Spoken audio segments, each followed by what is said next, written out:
こんにちは。ロックなパティシエ山本先生のチャンネルです。はい、ハロウィンバージョンということで、ハロウィンメイクをしてもらいました。今日は山本先生についていろいろ伺いたいと思います。はい。はい。どうぞ。はい、まず、山本先生の生い立ちについて教えてください。生い立ち？生まれはどこですか？静岡県富士市です。育ちは？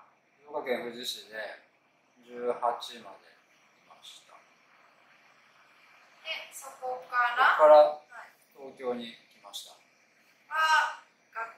学校？大学です。はい。それは、お菓子の関係で？いや、国際関係の勉強をしに、国際学部っていう。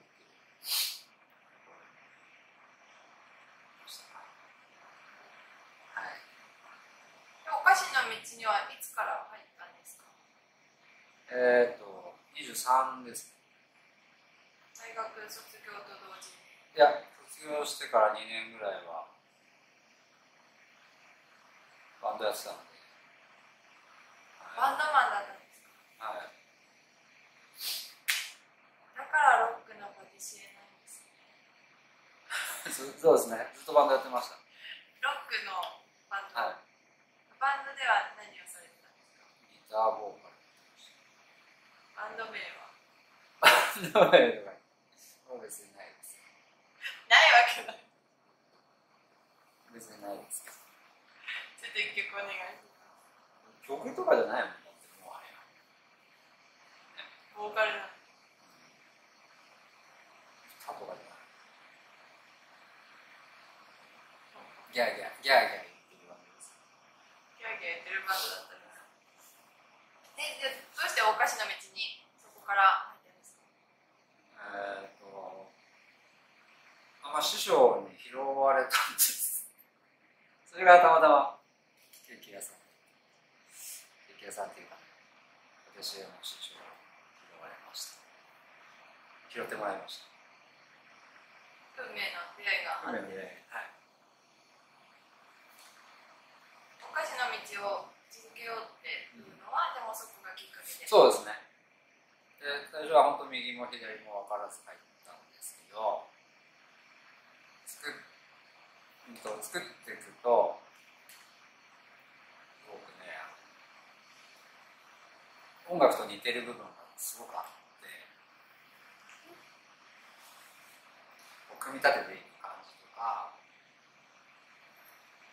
みんなでテンポを合わせなきゃいけないとか、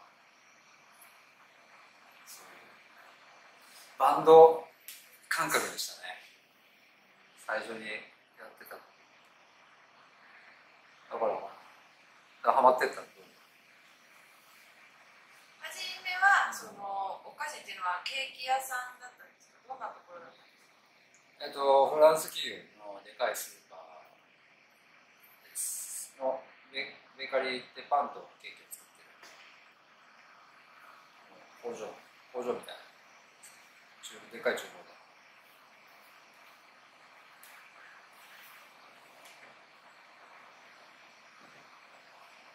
そこでどんなお菓子を作ってたんですか？いろいろやってたんですけど、基本的にはフランス菓子をやるんですけど、お客さんが求めるものは日本のものだったりするから、ショートケーキもやるし、シュークリームもやるし、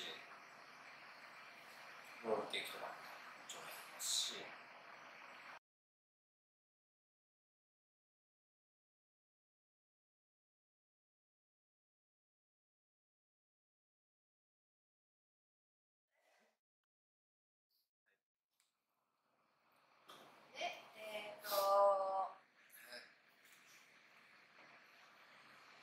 スーパーでお菓子を作っていて、はい、その時は朝から晩までずっとお菓子を作っている？そうです。あと6時とか6時ですねから、夜まで7時ぐらいまでやるのかな。でそこから最初のうちはお手伝いぐらいなことしかできないから、ってたんですけど、先輩が一つ下の女の子、1歳下の女の子がもう、結構仕事できる子がいて、で年下の女の子に、ね、負けるってすごくその当時はありえなかったので、自分の中では。だからなんとかしなきゃいけないと思って、その終わって7時とかから働けるケーキ屋さんを探して、その当時はお手伝いさせてくださいみたいな、バイトじゃない、バイトっていう感じで修行をさせてくださいみたいな。で、行きました。2箇所行った、2箇所のケーキ屋さんにお願いしに行って、週2回ずつ働かせてもらって、で、夜中までやってたんで、1時、2時とかかな、やってて、で、帰ってすぐ寝て、5時ぐらいで起きて、でまた6時からっていう。生活。はい、そうです。それが何年ぐらい続いたんですか？6年か7年ぐらいかな。そうだね、6年ぐらいやったのかな。7年目ぐらいの時に、その企業がイオンに買われちゃったんですね。でも職人とかいらないよってなって、で結構そのファンになってくれるお客さんとかもいたから、ちっちゃいお店やろうかなと思って、でその近くにちっちゃいカフェをバリスタのおっさんとパン屋のおっさんと一緒に3人で始めました。都内に作ったんです。そうね。そこのお店では、ケーキ作ってたよ。パティシエとしてケーうんキを作ってたんです。うん、それはどんなお店だったんですか？フランスが自然。和風な店の作りが和風だったから、和風なものを一応取り込んでいこうっていう感じだったんだけど、まあ、でも作るものは全然普通にいろんなものを作ってた。フランス菓子も作ってたし、マフィンとかさ、チーズケーキとかもそういうアメリカンなやつもやってたし、ちょっと作り込んだガトーみたいなのを作ってたし、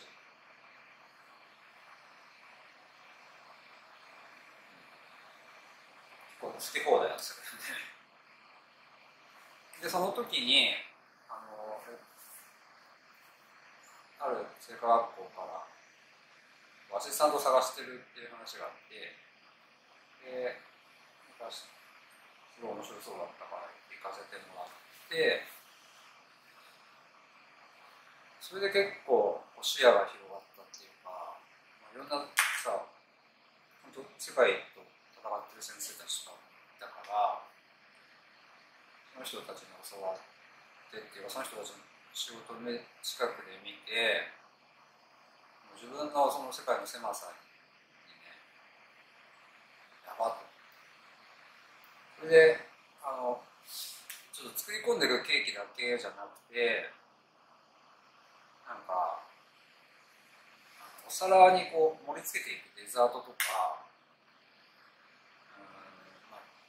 味のこう作り方とかさ、そういうところもすごく興味っていうか勉強しなきゃいけないなっていう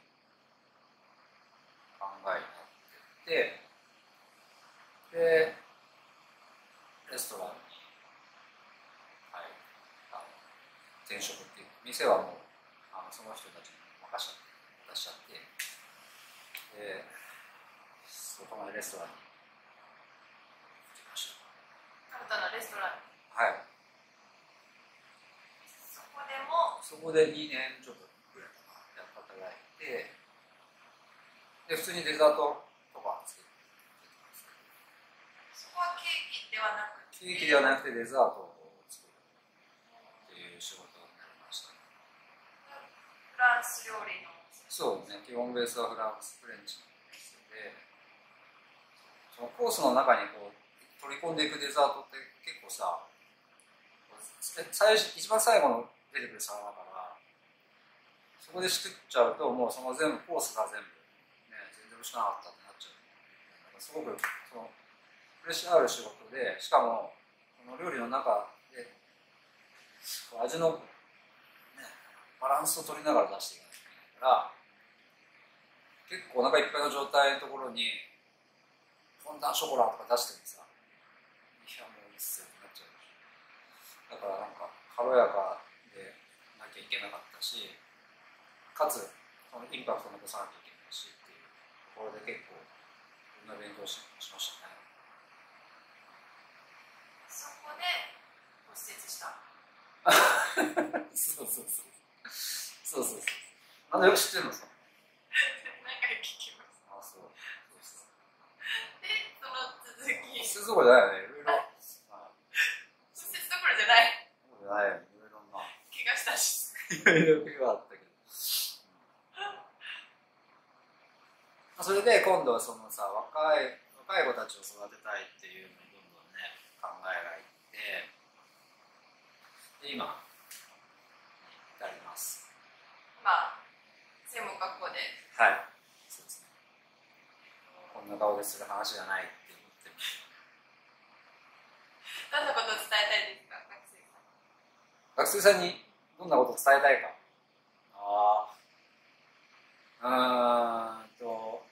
パティシエの子たち。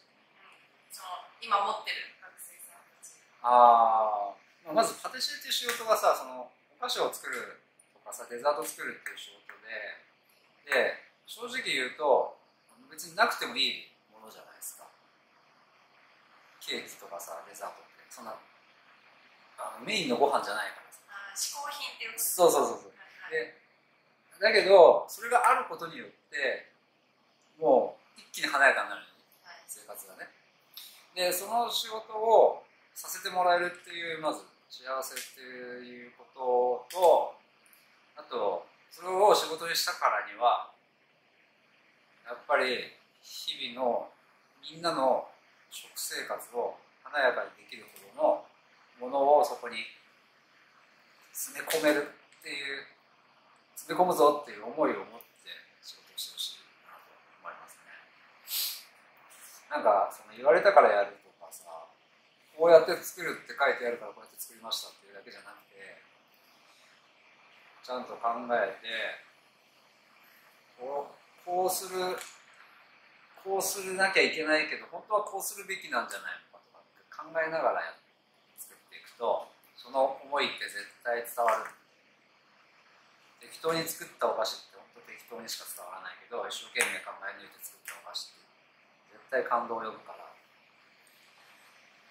すごくね楽しみながらやっていただきたいなと思うんですよね。どうしても辛いことの方が多いから悲しくなること。私の世界はだけどその返ってくるものっていうのがあるんで、そこの価値の大きさを感じてほしいなって思った。こんな顔で言う話じゃない。で今後は、教育に力を入れて、他には何か。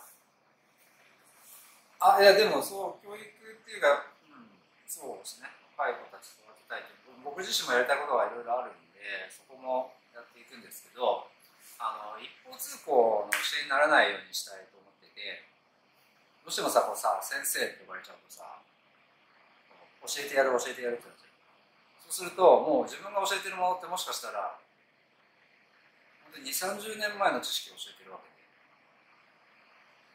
そんなん今社会に出て通じるかって言ったら全然通じるわけないんです。だからね、自分も常に成長していかないと、教えているものはもしかしたら本当に学生たち、ね、ボタン一つでいろいろ調べられるから。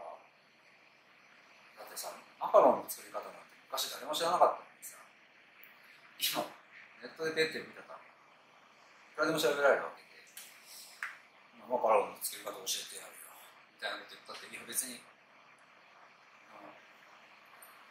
某サイトで見れますけどみたいなさ、なっちゃうと価値ないじゃないですか。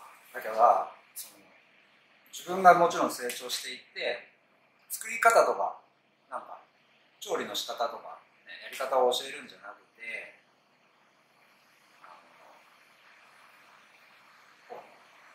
生き方みたいなのをね教えられるぐらい自分が成長したいと思います。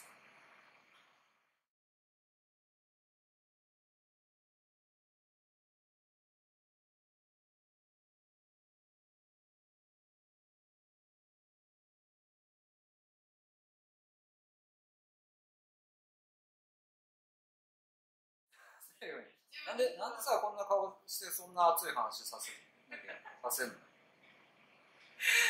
普通にしたかった。最初から言ってくれます？でもちょっとうまくいったでしょ。ある数少ないメイク道具を使ってやりましたけど。結構いけてると思います。ちょっともうちょっと左向いて、逆です。右か。映ってます。一番いい。メインのね、メインのところ。一番時間かけたからここ。3分ぐらい。そうですね、3分ぐらい。はい。そうなので、ありがとうございます。質問を受け付けてます。コメント欄に書いてください。OK。OK。動画見てね。